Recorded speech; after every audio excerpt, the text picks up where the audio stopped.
magkwentuhan tayo tungkol sa'yo. Sige po. Isa kang content creator, hindi ba? Yes po.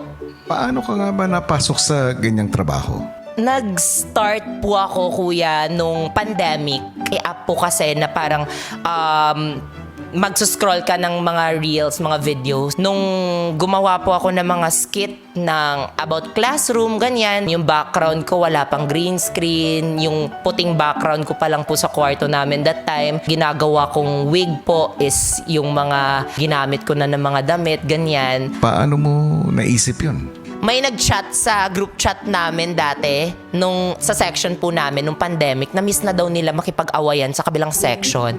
Kaya sabi ko, hala, gawan ko na lang kaya to ng content. Yung mga eksena po na kaaway mo yung kabilang section. Day by day, sa 9 days po na yon is nag-upgrade po ako. Ayun po, pagdagdag ko nung nakapanyo, biglang nagustuhan ng mga tao, then gulat na lang po ako na everyday 1.7 million likes na siya, 1.8 million likes na siya. Nung nakuha ko na yung momentum ng mga tao na gusto pala nila tong mga content na ganito, naisipan ko na i-go ko na talaga, nakaririn ko na talaga tong pagiging school content creator ko po. Doon na po ako nagsimulang magbuo ng iba't ibang classmate. Masaya ka dito sa ginagawa mo?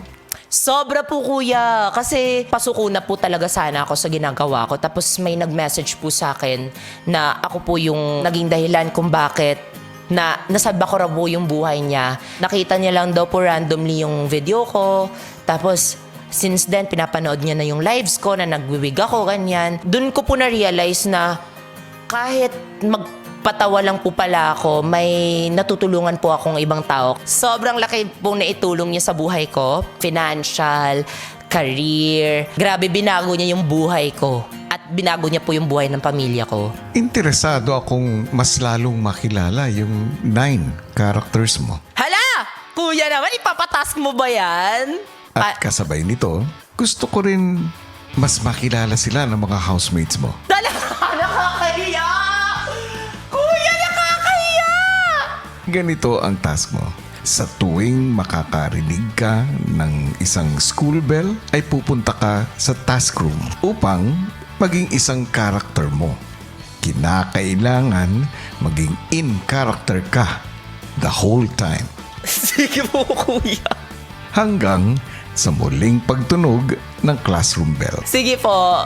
Sobrang thrill mo talaga, kuya. This is the game that I want. Ring. Bago matulog, ang housemates may natanggap na balita. May darating daw na housemate bukas. Wow! Hoy! Seryoso? Tara nga! Hoy! Alam ko Bukas. talaga. Well, Kuya, may darating na... Hoy, kailangan natin maglinis! Hoy, ang dumi ng bahay! No, we don't know. Baka guest lang naman din for the task. Excited ako para sa'yo. Hindi ko babae. Excited ako para sa'yo. Babae. Pwede din lalaki. Sana pogi. Wow naman, sneer! Patay mali siya, in fairness. Sa panibagong araw ay iba ang tunog na gumising sa housemates.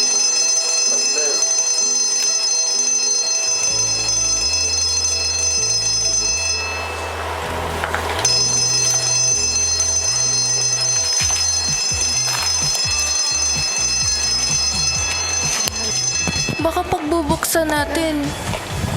Kaya naman si Sneer, agad na sinimulan ang kanyang task.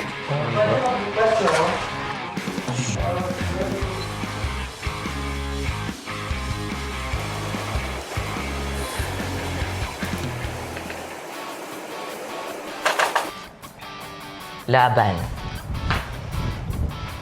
Unahin na si Madam. Atake. Hello! I miss them!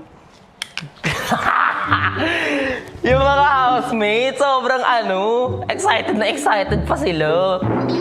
Habang abala na sa paghahanda si Sneer, ang walang kamalay-malay na housemates ay iba na ang in-expect. Ba't alarm clock lang today? Kasi si Belle. Diba? Grabe yun. Si Belle Marianer. Hala, na-miss ko na to si Mom Castro. Si Boys at the Back, listen. Si Ma'am Castro, siya naman po yung teacher na sobrang strict na teacher na parang kahit wala kayong ginagawa, mainitin yung ulo. May marami po akong mga ganyan na teacher po. Maya-maya pa, ang housemates ay kumuha na ng kanilang supplies. Uy!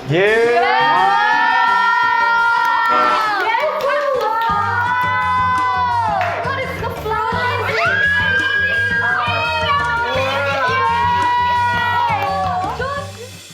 Kuya, okay na ba to?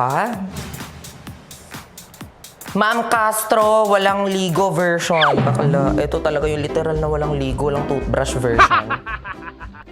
Nang matapos sa kanyang transformation, ay pumunta si Sneer sa confession room. Magandang araw po, ma'am. Maaari po ba kayong magpakilala? Good morning, everyone. My name is Ma'am Castro. I am 42. Boy, sa tabaklisan na. May nakakatawa ba? Anong pakiramdam mo ngayon? Kinakabahan ako, kuya, kasi wala akong toothbrush. Habang kausap ni Kuya si Ma'am Castro, sa loob ng bahay naman,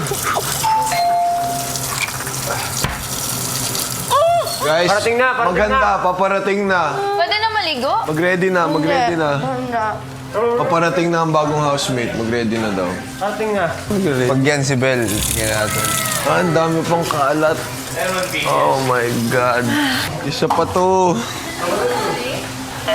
oh, tama yan, boys. Maglinis kayo. Kasi baka mapagalitan kayo ni Belle, ni Ma'am Castro.